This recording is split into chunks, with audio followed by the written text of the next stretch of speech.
Hello everyone, तो कैसे हैं आप सब लोग। आई होप आप सब लोग काफी अच्छे होंगे। तो आज की वीडियो में हम बात करने वाले हैं एसएससी एमटीएस 2021 एग्जाम के बारे में, जिसका रिजल्ट अभी कुछ दिनों पहले ही आया था। आज सुबह लगभग 11-12 बजे उसके मार्क्स भी आउट हो गए थे। तो अगर आपने वो एग्जाम दिया था तो अपने मार्क्स आप एसएससी की वेबसाइट पर जाकर चेक कर सकते हैं। चाहे आपने क्वालिफाई किया था या नहीं किया था, आपने मार्क्स दे सकते हैं कितने मार्क्स मेरे सेक्शनल आए और कितने नंबर का नॉर्मलाइजेशन हुआ। तो मैंने वो एग्जाम दिया था और क्वालिफाई भी किया था।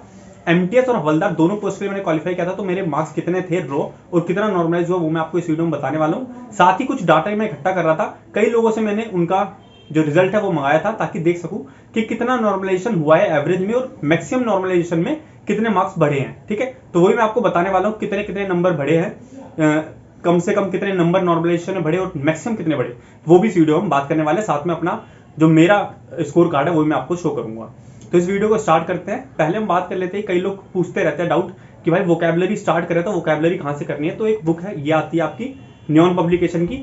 आपने एक बुक पहले भी सुनी होगी जो आती थी रेड कलर की, नॉर्मन लुइस की, वर्ड पावर मेड इजी। उससे भी आप स्टार्ट कर सकते हैं, लेकिन उसमें जो वर्ड्स होते हैं वो एसएससी ओरिएंटेड नहीं होते। ये बुक है वर्ड पावर की, इसमें रूट वर्ड से आपको वोकैबुलरी याद करवाई गई है और इसमें सारी वोकैब वही है जो एसएससी में प्रीवियस ईयर आ चुकी है। तो अगर आप वोकैबुलरी पढ़ना स्टार्ट कर रहे हैं और याद करने में काफी ज्यादा दिक्कत आती है तो आप इस बुक को फॉलो कर सकते हैं। आप देख सकते हैं जैसे कोई वर्ड है अबायोटिक, तो उसको 3-4 टुकड़ों में तोड़ दिया। अ मतलब क्या होता है नॉट, बायो मतलब लाइफ, तो बायो का मतलब आपको लाइफ पता चल गया। जब भी बायो से रिलेटेड कोई भी वर्ड आएगा तो आपको तुरंत आ जाएगा लाइफ से रिलेटेड जो इसका मीनिंग है वही इसका आंसर होगा। तो आप इस बुक को फॉलो कर सकते हैं। इस बुक से रूट वर्ड और साथ में निमोनिक एक होता है, कोई भी वर्ड है जैसे एग्नोस्टिक वर्ड है वो आपको याद नहीं हो रहा तो आप लिखिए एग्नोस्टिक निमोनिक, तो उससे भी आप वोकैबुलरी को याद कर सकते हैं। वो भी वोकैब याद करने का एक अच्छा तरीका है। तो ये दो तरीके हैं, पहला इस बुक से रूट वर्ड और दूसरा निमोनिक, दोनों को मिलाकर आप अच्छी अपनी वोकैब कर सकते हैं। मैं पर्सनली यही फॉलो करता हूं। नेक्स्ट बात करते हैं स्कोर कार्ड के बारे में। तो आप मेरा स्कोर कार्ड अपनी स्क्रीन पे देख सकते हैं। तो ये मेरा एमटीएस 2021 का स्कोर कार्ड है, जिसमें मेरा रॉ स्कोर था 89.5 मार्क्स, जो कि नॉर्मलाइज होकर 92.13 हो गया है। तो अप्रॉक्स 2.61 स्कोर मेरा नॉर्मलाइजेशन में बढ़े है। ठीक है, 2.61 का मुझे बेनिफिट मिला नॉर्मलाइजेशन से। नॉर्मलाइजेशन होता है, देखिए ई शिफ्ट है आपकी तो आपको कम नॉर्मलाइजेशन का स्कोर मिलेगा, और आपकी शिफ्ट हार्ड थी तो आपको ज्यादा नॉर्मलाइजेशन से बेनिफिट मिलेगा।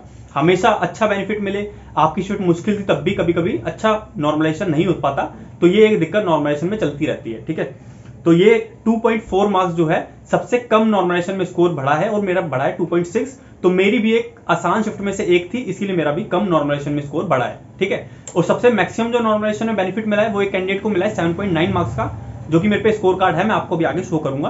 बाकी शायद हो सकता है किसी और शिफ्ट में 7.9 से भी ज्यादा नॉर्मलाइजेशन बढ़ा हो, लेकिन मुझे जितना डाटा मिला उसके अकॉर्डिंग मैं बता रहा हूं कि 7.9 मैक्सिमम बढ़ा है और 2.4 सबसे कम बढ़ा है, और जो एवरेज बढ़ा है वो मेरे अकॉर्डिंग 4 मार्क्स का नॉर्मलाइजेशन में एवरेज बेनिफिट हुआ है।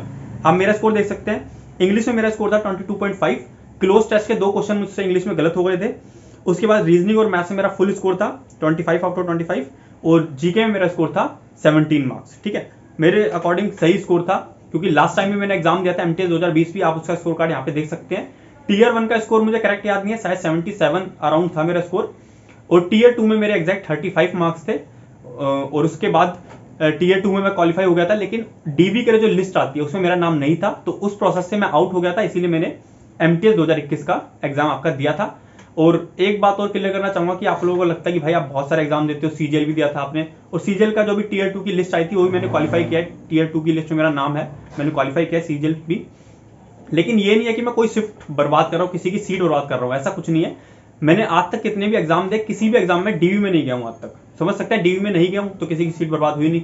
ठीक है, बीच में कोई ना कोई दिक्कत आ जाती है, किसी ना किसी प्रोसेस में फेल हो जाता हूँ, बेकार किस्मत का है कुछ भी, तो इस वजह से प्रोसेस चलता है और बीच में मैं फेल हो जाता हूँ और फिर से मुझे स्टार्ट से मेहनत करनी पड़ती है। तो ऐसा मेरे साथ चल रहा है अभी। अभी तक खाली एक ही एग्जाम था जिसमें फाइनल स्टेज पे पहुंचा था, वो था एयरफोर्स ग्रुप वाई का एग्जाम। उसमें मैंने फिजिकल मेडिकल सब क्वालिफाई कर लिया था, लेकिन मोदी जी की योजना आ गई, अग्निपथ योजना। उसमें क्या हुआ, जितनी भी वैकेंसी थी वो सारी वैकेंसी कैंसिल हो गई और हमें ज्वाइनिंग नहीं मिल पाई। ठीक है, तो कोई भी सिंगल सीट मैंने आज तक किसी की बर्बाद नहीं करी है, और ना ही मेरा कभी प्लान है किसी सीट बर्बाद करूं। मुझे सिंपल एक जॉब चाहिए, जैसा एवरेज कैंडिडेट होता है ना, उसका प्लान होता है कि सिंपल एक जॉब मिल जाए, उसके बाद जो मेरी ड्रीम जॉब है, ड्रीम पोस्ट है, सिर्फ उसके लिए तैयारी करूंगा। बाकी बीच में कोई भी छोटे मोटे एग्जाम कुछ भी आते हैं वो सब नहीं दूंगा। ठीक है, वही मेरा सिंपल प्लान है। मैं इतने सारे एग्जाम इसीलिए देता हूँ कि बस एक जॉब सिक्योर हो जाए, क्योंकि आप सभी को पता है ग्रेजुएशन होने के बाद हम लोगों को प्रेशर तो आ ही जाता है कि घर से भी, फैमिली से भी आता है, और अपने अंदर ही प्रेशर होता है कि भाई एक जॉब लग जाए, बस सिंपल। उसके बाद सिंपल अपनी जो ड्रीम जॉब है पोस्ट ऑफ स्किल तैयारी करेंगे। तो बस इसीलिए देता हूँ।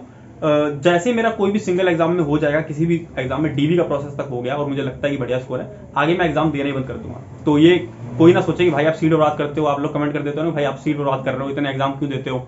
आपका अगर हो गया तो फ्लैक्स मत करो, यहाँ पे नंबर शो करके आप फ्लैक्स कर रहे हो, मतलब दिखाने की कोशिश कर रहे हो कि आप बहुत अच्छा कर लेते हो। ये नहीं, ऐसा नहीं है भाई। मैं बस मोटिवेशन के लिए और थोड़े नॉलेज के लिए आपको कैसे चीजें चल रही हैं एमटीएस में या फिर किसी भी एग्जाम में, उसके लिए सिंपल ये नॉलेज मैं आपके साथ शेयर करता रहता हूँ। ठीक है, तो आगे बात करते हैं नॉर्मलाइजेशन की। आगे मैं आपको स्कोर कार्ड दिखाता हूँ और कैंडिडेट्स के।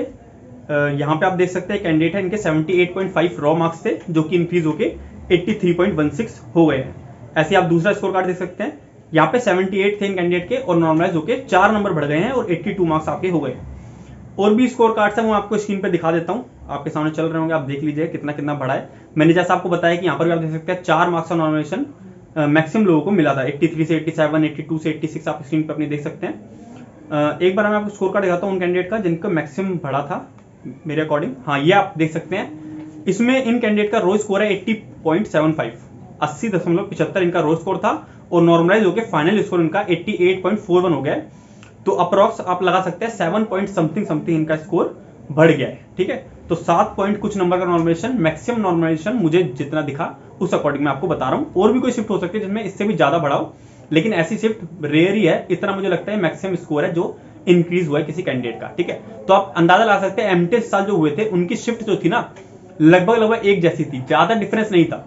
क्योंकि हम कई बार देखते हैं ऐसा डिफरेंस होता है, कई लोगों के 15 नंबर बढ़ जाते हैं और कई लोगों के एक आधा नंबर बढ़ रहा होता है। तो ऐसी कोई शिफ्ट मुझे नहीं दिखी, थोड़ा डिफरेंस था। ओवरऑल पेपर इस साल आसान थे, इसलिए आप कट ऑफ देख रहे हैं कितनी ज्यादा गई थी कट ऑफ। और एमटीएस मुझे लगता है एसएससी के जितने भी एग्जाम होते हैं ना उन सब में सबसे टफ एग्जाम है ये, क्योंकि सिलेबस आसान है, करना आसान है, लेकिन कट ऑफ के अकॉर्डिंग सबसे ज्यादा हाई कट ऑफ इसकी जाती है। जितनी भी आप तैयारी कर लें, आप कितने भी साल से तैयारी कर रहे हैं, तब भी आपको अलग कुछ ना कुछ दिखाई देता है। आप अपने स्टेट तक में जॉब पाने के लिए नहीं आ सकते। ठीक है, जैसे कई लोग अगर बिहार में रहते हैं तो उनकी देख रहे हैं आप कट ऑफ कितनी गई, 98 पॉइंट समथिंग।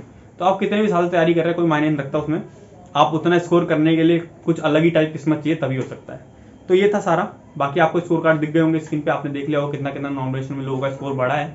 बाकी तैयारी करते रहिए अच्छे से, मॉक टेस्ट दीजिए ज़्यादा से ज़्यादा। ठीक है, और अपने आपको एनालाइज करते रहिए कहाँ पे दिक्कत आ रही है, कहाँ पे कमियां हैं, कमियों को सुधारते रहिए दिन पर दिन। बाकी कोई भी डाउट है तो नीचे टेलीग्राम चैनल का लिंक है, मेरे इंस्टा आईडी का लिंक है, मुझे मैसेज करके आप पूछ सकते हैं। थैंक यू, मिलते हैं जल्दी नेक्स्ट वीडियो में। अगर चैनल पे न्यू है तो चैनल को सब्सक्राइब कर लीजिएगा। Thank you.